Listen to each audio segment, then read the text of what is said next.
sitting here at 2 a.m. writing this because I can't sleep, and my whole world has been turned upside down. I don't even know where to start, but I need to get this out somewhere because I feel like I'm losing my mind. So here's the background. I've been with my fiancée Hazel for 3 years now. She's 28, I'm 30, and we've been living together for about 2 years. Hazel has always been kind of secretive about her family situation. All I knew was that she had no contact with her parents and her older sister Meg for about 4 years before we met. Whenever I asked about it, she would just say they had a big fight and that her family was toxic and manipulative. She'd get really emotional about it, so I stopped pushing. I figured if she wanted to talk about it, she would when she was ready. The thing is, Hazel would sometimes get really sad around holidays or family events. I could tell she missed them, even though she'd never admit it. She'd see other people with their families and I'd catch her looking wistful. It broke my heart because I come from a really close family and I couldn't imagine not having them in my life. About 6 months ago, I decided I was going to propose. I had the ring, I had the plan, everything was perfect. But then I got this idea that I thought would make the proposal even more special. I wanted to surprise Hazel by somehow reconciling her with her family. I figured if I could get them all back together, it would be the most amazing engagement gift ever. I know this sounds naive now, but at the time I thought I was being romantic and thoughtful. I spent weeks trying to figure out how to contact her parents. Hazel had mentioned they lived in the same state, about 3 hours away in a small town called Millbrook. I finally found them on Facebook, Robert and Linda Chen. Hazel had taken my last name socially, even though we weren't married yet, so it took some detective work. I decided to drive down there on a Saturday when Hazel thought I was visiting my college buddy, Mike. I was so nervous, but also excited. I had this whole speech planned about how much I loved their daughter and how I wanted to ask for their blessing, and also how I hoped we could all work things out as a family. When I got to their house, it was this nice little 2-story place with a garden in front, very suburban and normal looking. I rang the doorbell and this woman, who looked exactly like an older version of Hazel, answered. That had to be her mom, Linda. She looked shocked when she saw me, and when I introduced myself as Hazel's boyfriend, her face went completely white. She called for her husband, and Robert came to the door. He was this tall, stern-looking guy, but he seemed more confused than anything. I launched into my speech about wanting to marry Hazel and hoping we could bring the family back together. The whole time, they're looking at each other with these weird expressions I couldn't read. Finally, Linda invited me in and made coffee. That's when things got strange. They started asking me all these questions about Hazel, where we lived, what she did for work, who she hung out with, if she'd mentioned Meg at all. It felt more like an interrogation than a getting-to-know-you conversation. When I asked about the fight that caused the estrangement, they both got really quiet. Robert finally said it wasn't really their place to tell me, and that if Hazel hadn't explained what happened, maybe there was a reason for that. He suggested I talk to her first before making any decisions about the wedding. I left, feeling confused and honestly a little hurt. I had expected some resistance, but they seemed almost wary of Hazel, like they were afraid of her or something. It didn't match up with the toxic, controlling parents she had described. But I had already committed to this plan, so I decided to try reaching out to Meg next. I found her on Instagram. She was married with 2 young kids and lived about an hour from where I lived with Hazel. I sent her a DM explaining who I was and asking if we could meet up to talk about Hazel. Meg responded almost immediately and said yes. She could meet me that afternoon at a coffee shop near her work. I was surprised by how eager she seemed.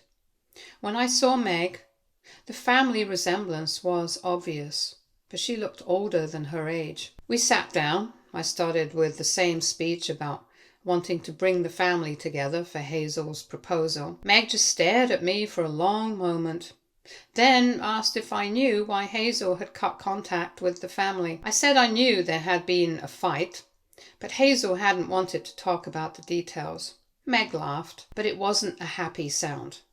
That's when she told me the truth, and I swear I felt the ground disappear from under me. 4 years ago, Meg was married to a guy named David. They had been together for 6 years, married for 3. Meg was pregnant with their first child. Hazel had been living with them temporarily while she was between jobs and looking for her own place. According to Meg, she came home early from a doctor's appointment one day and found Hazel and David in bed together, not just once. Meg said she found evidence that it had been going on for months. Text messages, hotel receipts, the whole thing. Hazel had been sleeping with her sister's husband while living in their house while Meg was pregnant. The confrontation was apparently explosive. David admitted everything and said he was in love with Hazel. Hazel didn't deny it, but tried to blame Meg, saying she had been neglecting David and that their marriage was already over anyway. Meg lost the baby from the stress a few days later. Meg said their parents tried to get everyone to work it out as a family, which made Hazel furious. She accused them of taking Meg's side and said they had always loved Meg more. She packed up and left that night, and no one had heard from her since, except for one email about 6 months later, saying she never wanted to see any of them again and that they were all dead to her. David and Meg got divorced. He tried to maintain a relationship with Hazel for a while, but apparently she dumped him after a few months once the excitement wore off. Meg said she had tried to rebuild her life, remarried a wonderful man named James, and now had 2 beautiful kids. But she admitted she had never fully gotten over the betrayal, especially losing the baby. Meg asked me what I was going to do with this information. I honestly didn't know. Part of me wanted to believe that Meg was lying or exaggerating, but she showed me some of the old text messages she had kept. They were definitely from Hazel's phone number, and they were brutal, calling Meg pathetic, saying David had never really loved her, telling her the miscarriage was probably for the best since she would have been a terrible mother anyway. I left that meeting feeling like I didn't know who Hazel was anymore. But Meg wasn't done. As I was leaving, she grabbed my arm and said she had a proposition for me. She said our engagement party next weekend would be the perfect opportunity to finally get some closure. She wanted to show up and confront Hazel in front of everyone. Not to cause a scene exactly, but to finally have Hazel face what she had done with witnesses around. Meg said she had spent 4 years wondering if she was crazy, if maybe she had imagined how bad it was, because Hazel had gotten to control the narrative by cutting everyone off. Meg wanted me to help her get into the party. She promised she wouldn't make a huge scene, but she wanted Hazel to have to acknowledge what she had done in front of our friends and family. She said it might even be good for Hazel to finally take responsibility instead of running away from her problems. I didn't commit to anything, but I also didn't say no. I drove home in a daze. When I got there, Hazel was making dinner and asking about my day with Mike. I looked at her, really looked at her, and tried to see any sign of the person Meg had described. But she just seemed like the Hazel I had always known.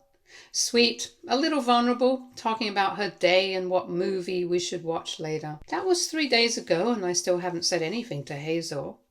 I keep going back and forth on what to believe and what to do. On one hand, people can change, right? Maybe Hazel did something terrible 4 years ago, but she's grown from it. She's never been anything but loving with me. On the other hand, if she could lie about something this big for 3 years, what else might she be hiding? And then there's Meg's request. Part of me thinks she deserves some kind of justice or closure. And part of me thinks it would be cruel to ambush Hazel like that, especially at our engagement party. Then again, if Meg is telling the truth, didn't Hazel ambush her entire family by sleeping with David? I keep thinking about the baby Meg lost. Even if the miscarriage wasn't directly caused by the stress, Hazel had to know her sister was pregnant when she was sleeping with David. How do you do that to someone you're supposed to love? But I also keep thinking about the Hazel who cries during sad movies, who volunteers at the animal shelter, who takes care of me when I'm sick. Are people really capable of being that different? Or is everyone more complicated than they seem on the surface? The engagement party is this Saturday, and I've already paid deposits on everything. Both our families are flying in. My parents are so excited to finally meet Hazel's family, and I've been making excuses about why they can't come. If I confront Hazel now, I don't know what will happen. Will she admit it? Will she deny everything? Will she pack up and disappear again? And if Meg shows up, what then? Do I support my fiancé or do I let her sister have her say? Meg seemed so broken when she talked about what happened. But Hazel is the person I chose to build a life with. Am I being naive for even considering Meg's side of things? Should I just forget this conversation ever happened and move forward with Hazel? Or do I owe it to everyone involved to get the truth out in the open? I'm so lost right now. Any advice would be appreciated. Update 1. I can't believe I'm back here so soon, but I needed to update you all because things have gotten so much more complicated. First, thank you to everyone who commented on my original post. The responses were pretty split, but most people seem to think I should confront Hazel privately before making any decisions about the engagement party. So that's what I decided to do. On Tuesday night, I sat Hazel down and told her I needed to talk to her about something serious. I started by saying I had been thinking about her family situation and that I had done something I probably shouldn't have. I told her I had reached out to her parents and sister because I wanted to surprise her by reconciling the family for our engagement. Hazel's reaction was immediate and intense. She went completely pale and started shaking. She asked what they had told me, and I could see panic in her eyes. That reaction alone told me that Meg had been telling the truth. If Hazel's version of events was accurate, she would have been angry or hurt that I had contacted them, but not terrified. I told her that Meg had explained what really happened 4 years ago. Hazel was quiet for a long time, and then she just started crying. Not the kind of crying where someone is sad or hurt, but the kind where someone knows they've been caught. She admitted it was all true. She had slept with David. It had been going on for months, and yes, she knew Meg was pregnant. But then she started explaining her side, and honestly, it made everything worse. Hazel said she had been in a really dark place 4 years ago. She was unemployed, living with her sister, and felt like a failure. She said David was the only person who made her feel good about herself, and that Meg had been completely focused on the pregnancy and ignoring David's needs. She actually said that Meg drove David away, and that if their marriage had been strong, the affair never would have happened.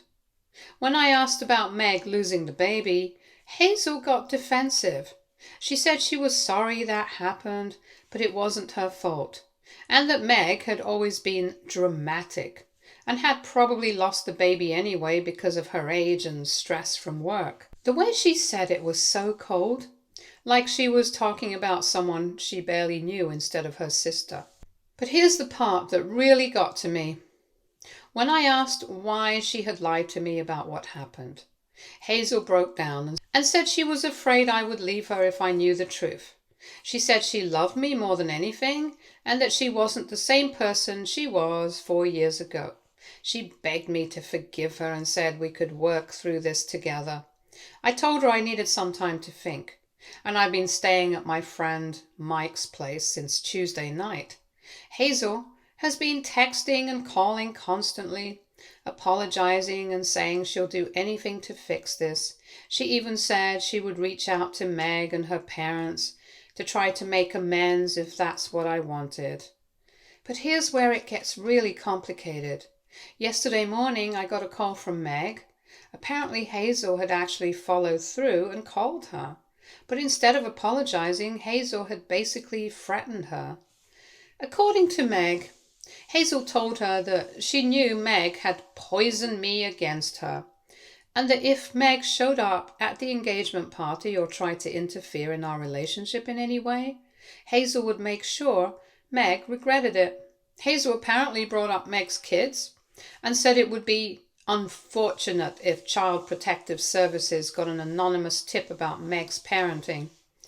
Meg was scared and asked if I was still planning to go through with the engagement. I honestly didn't know what to tell her. I'm so confused about everything right now. On one hand, I love Hazel, and maybe people really can change. The affair was 4 years ago, and she's been nothing but good to me. Everyone makes mistakes, right? Maybe the stress of being confronted about it made her react badly to Meg's call. On the other hand, threatening someone's children is a whole different level of wrong. And the way Hazel talked about Meg's miscarriage like it was no big deal really bothered me. Plus, she lied to me for 3 years about who she really was. I've been going back and forth on this constantly. My parents keep asking if everything's okay because I've been so distracted. They're supposed to fly in tomorrow for the engagement party on Saturday.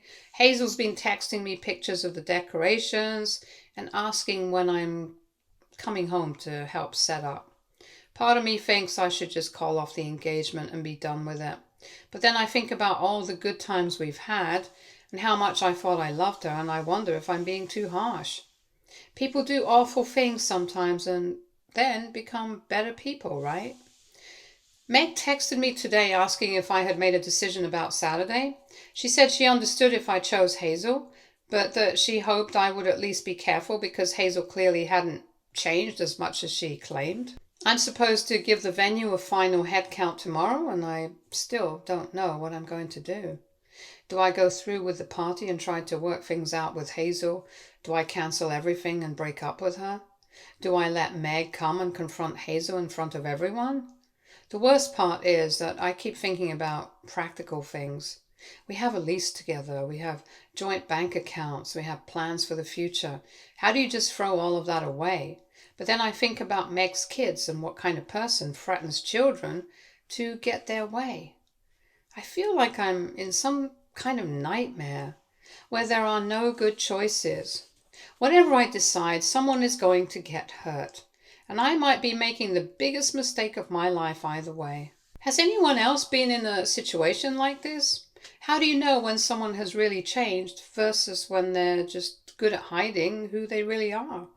And do I owe Meg some kind of justice after what Hazel did to her family? I have to make a decision by tomorrow morning, and I honestly have no idea what I'm going to do. Update 2. I'm shaking as I write this. The engagement party was yesterday and it was absolute chaos. I still can't fully process it, but I need to get everything out. Despite the warnings, I decided to go through with the party. I thought having everyone there might force Hazel and me to act normal, give me time to figure things out. I told Meg not to come. I wasn't ready for that confrontation yet. The party was at a beautiful venue downtown with about 60 guests, family, friends, co-workers. Hazel had been planning it for months and was glowing with excitement. When I came home Friday, she acted like nothing had happened. Cheerful, affectionate, going on about how perfect everything would be. I went along with it because I didn't know what else to do. Part of me hoped being surrounded by love might remind me why I fell for Hazel in the first place. For the first hour, Everything seemed perfect. Hazel looked beautiful, our guests were enjoying themselves, and we were playing the happy couple. But then around 7:30 I saw Meg walk in with her husband James. Hazel noticed her too and immediately panicked. She grabbed my arm and told me to get Meg out. But before I could move, Meg walked up and calmly said, "Hi, I'm Meg, Hazel's sister. Congratulations on your engagement." Hazel forced a smile and acted surprised, but she was visibly shaking. Then Meg handed her an envelope and said it was a gift. Hazel opened it, and inside were photos and printed text messages. She whispered, "You can't do this here."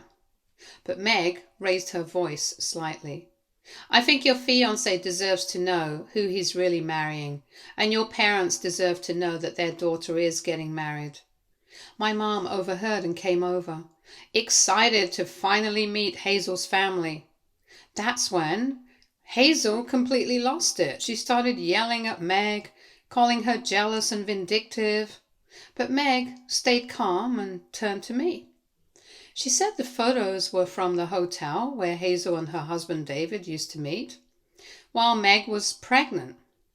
The texts were from Hazel, saying that Meg's miscarriage was probably for the best. The room went silent. I looked at Hazel, waiting for a denial, but she just stood there crying. Hazel grabbed the mic and told everyone Meg was mentally unstable and had been stalking her for years. She said Meg was jealous, making it all up.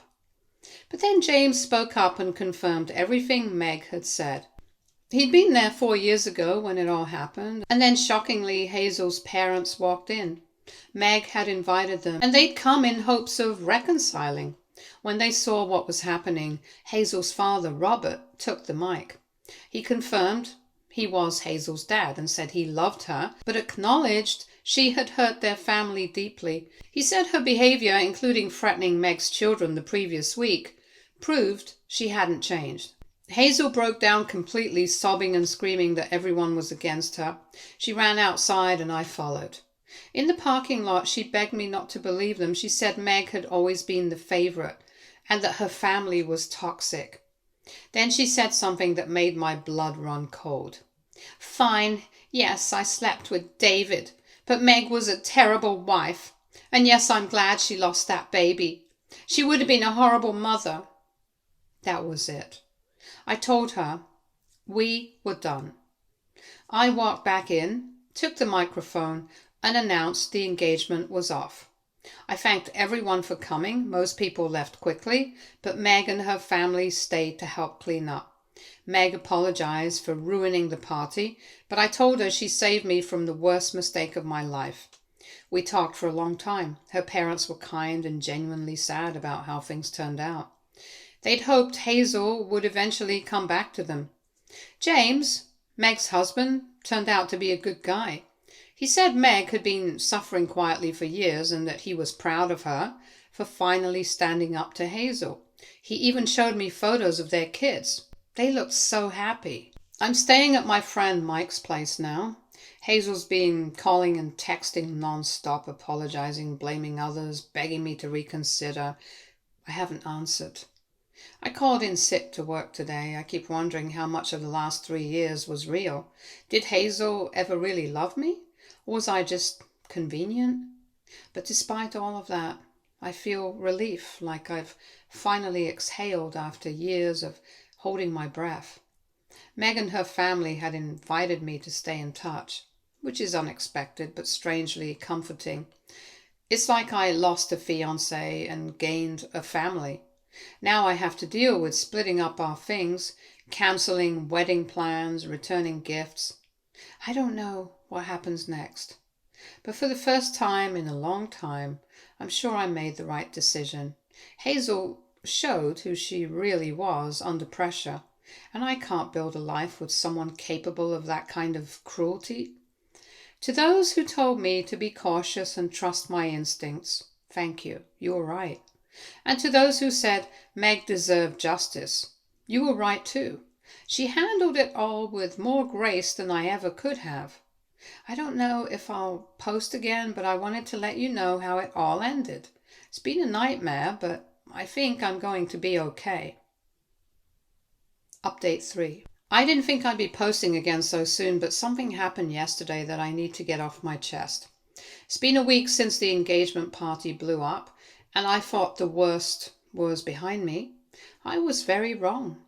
I've been staying at Mike's place while trying to figure out my living situation. Hazel and I still had a year left on our lease. Since the party, she'd been texting non-stop, apologizing one minute, blaming everyone the next. I mostly ignored her.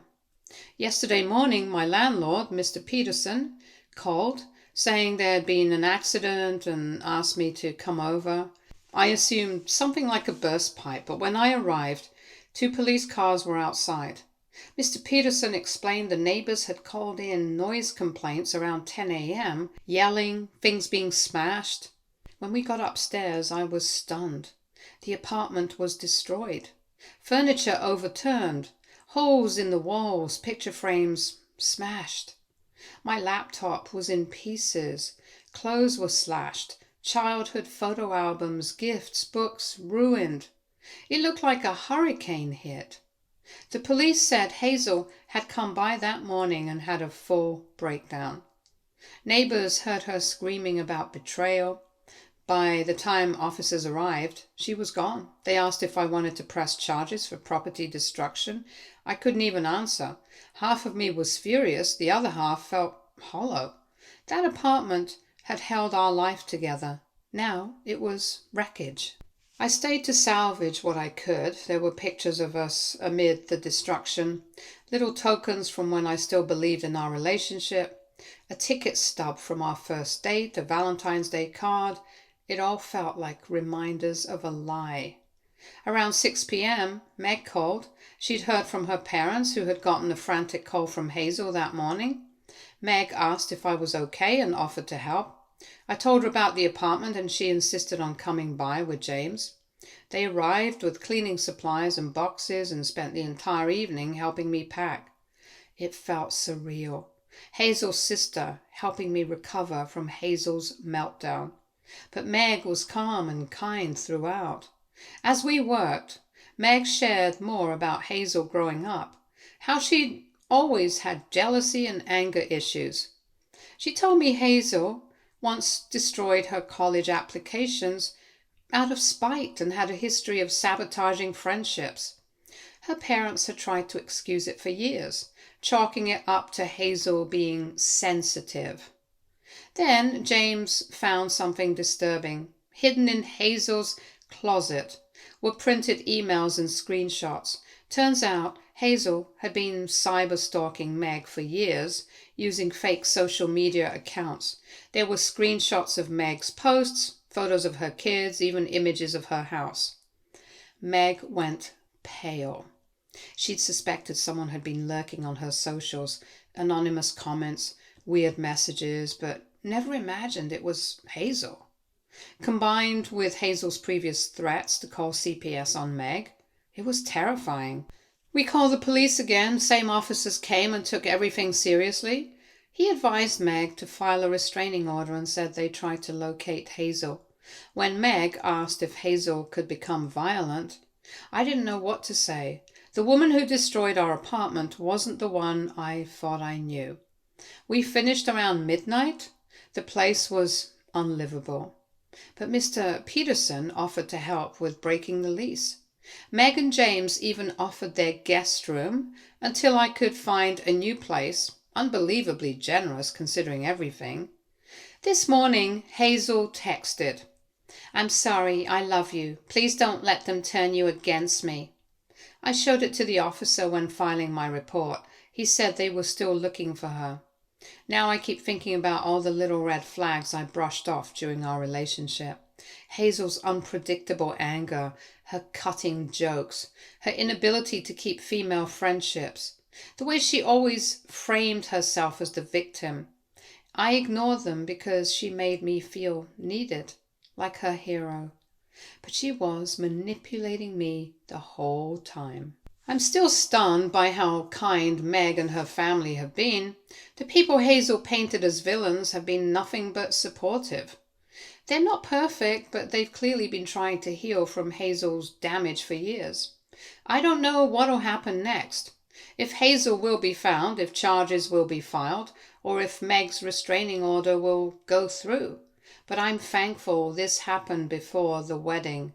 I can't imagine what my life would have been like if I'd married someone capable of this kind of behavior. For now, I'm staying with Meg and James. Tomorrow I'll start looking for a new apartment. I've also decided to start therapy. I need help unpacking how badly I misjudged someone I thought I loved. This week has been a nightmare, but I feel like I've been given a second chance. I hope Hazel gets help, but I also hope I never see her again. Thanks to everyone who's followed along and offered advice. What started as a family issue has revealed just how lucky I was to get out when I did. If anything major happens, I'll update again. But hopefully this is the end of the Hazel chapter of my life. Stay tuned for more stories from our girl relationships.